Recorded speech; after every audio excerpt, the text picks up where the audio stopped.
आज मैं बैरिस्टर असदुद्दीन ओवैसी साहब की तकरीर सुन रहा था। मैं यकीन जानिएगा, मैं ये सोच के था कि मैं इलेक्शन तक जो है कोई वीडियोस नहीं बनाऊंगा, कुछ भी नहीं बोलूंगा। लेकिन आज जब मैं उनकी तकरीर सुना और तकरीर के दौरान जब उन्होंने कहा कि देखो हैदराबाद के मुसलमानों, यहाँ पर तुम्हारी जमात है, इस वजह से जो है माह मुबारक माह रमजान में ताखरातों में तहज्जुद की नमाज भी हैदराबाद की सड़कों पे जो है पढ़ रहे थे और तुम्हें रोकने वाला कोई नहीं था। इस बात का सदर साहब ने अपनी तकरीर में जिक्र किया। मैं सबसे पहले ये कहूं कि ये बात पब्लिकली बोलने की नहीं होती। आप 2 कौड़ी के वोटों के वास्ते, 2 कौड़ी के जो है यानी सियासत के लिए, आपकी इख्तिदार की खातिर आप कौम और मिल्लत को दुनिया के सामने, अगियार के सामने जलील और रुसवा मत करिएगा। क्योंकि अब ये वो बात हो गई कि चोर को रास्ता बताने वाली बात हो गई है। आप तकरीर करेंगे, कल कोई और गोशा महल के एमएलए जैसा कोई और ये तकरीर के कुछ अल्फाज को आपके सामने निकाल के दुनिया के सामने ये बोलेगा कि हैदराबाद में जो है मस्जिदों में, सड़कों पे, रोडों पे नमाज पढ़ी जाती है, इसको रोकने का काम हम करेंगे भारतीय जनता पार्टी की हुकूमत बनने के बाद। अब ये बात ना जो है, आप बहुत इंटेलेक्चुअल पॉलिटिशियन है, मैं इस बात को मानता हूं कि आपके लफ्ज बहुत कैलकुलेटिव होते हैं।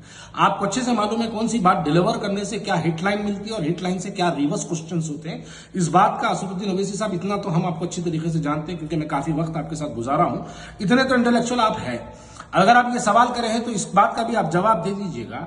दिल्ली में मोतीलाल नेहरू जामा मस्जिद, बल्कि जो है दिल्ली की एक रोड पे एक जामा मस्जिद है, वहां पर भी नमाज सड़कों पे पढ़ी जाती है।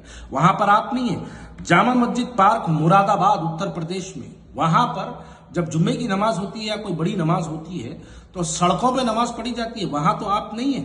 रामलीला मैदान में अब्दुल रहमान अल सुदेस मक्के मुकर्रमा हरमैन शरीफैन के इमाम वहां पर आए थे, तो जब वो नमाज पढ़ रहे थे रामलीला मैदान भर चुका था। रामलीला मैदान के बाद 2-2 किलोमीटर तक लोगों ने ब्रिजों पे और सड़कों पे नमाज पढ़ी, वहां तो आप नहीं थे। जामा मस्जिद चरमपेट बैंगलोर में, बंबू बाजार के सामने बैंगलोर में, वहां पर आप नहीं थे, लेकिन वहां पर जो है नमाजें पढ़ी जाती है। ये कुछ भी नहीं है, ये एक कन्वेंशन है, यानी आवाम की सहूलत के लिए एक कन्वेंशन, यानी बोला जाता, बस किया जाता।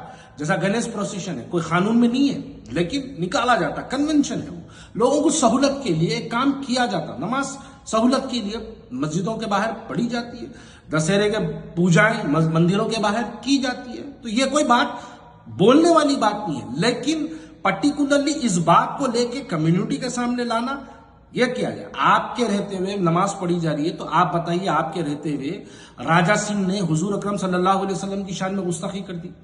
क्यों? आप जब कहां थे? आपके रहते हुए सेक्रेटेरिएट की 2 मसाजिदें शहीद हो गई। आपके रहते हुए अंबरपेट की जो है मस्जिद शहीद हो गई। आपके रहते हुए आलेर में 6 बच्चों का एनकाउंटर हो गया। आपके रहते हुए हैदराबाद के अंदर कई किशन बाग के अंदर फसाद हो गए, गोली मार के 3 लोगों को शहीद कर दिया गया। आपके रहते हुए यह होता। क्यों? ये बात क्यों नहीं बोलते आप कि आपके रहते हुए तमाम चीजें हो रही? आप सिर्फ अपनी एक थॉट बना ली है। देखिए, अब बड़ी हैरत हो रही है असदुद्दीन ओवैसी साहब, आपकी जुबान से ये अल्फाज सुनते हुए मुझे अफसोस हो रहा है कि मैं कौन से असदुद्दीन ओवैसी को फॉलो करता था। ये असदुद्दीन ओवैसी को मैं फॉलो करता था जो ये कह दे कि मुझे वोट मत दो, सितंबर बाजार की मस्जिद के नाम पे वोट दो। मुझे मैं बड़ा हैरत में हूं कि आप बीफ की दुकानों का प्रमोशन कर लेते फिर रहे। क्यों भाई? ताकि आगे वालों को गुस्सा आए, ताकि आगे वाले प्रोवोकेटिव हो। ये आपकी एक अजीब लेवल की पॉलिटिक्स है। यानी मुस्लिम कम्युनिटी को कहां लेके जाना चाह? डेवलपमेंट की बात करो। बारिश होती तो 2 घंटे हैदराबाद डूब जाता। बारिश की हालात के अंदर हैदराबाद की सड़कें सुधारने के लिए महीना लग जाता। आप देखिए उस्मान नगर के अंदर पानी निकालने के लिए 3-3 साल निकल गए। डेवलपमेंट की बात करिए, ये सब्जेक्ट से बात करिए। आखिरी सवाल हैदराबाद की आवाम से मैं एक आखिरी सवाल करना चाहता हूं। 20 साल से असदुद्दीन ओवैसी साहब हैदराबाद पार्लियामेंट के अंदर जो है अपनी नुमाइंदगी कर रहे हैं। सालारे मिल्लत पिछले 30 साल वो अपनी नुमाइंदगी करें। क्या असदुद्दीन ओवैसी साहब को आपने 20 साल के अंदर हैदराबाद के डेवलपमेंट पे कभी बात करते हुए सुना? नहीं किया। क्यों नहीं करते?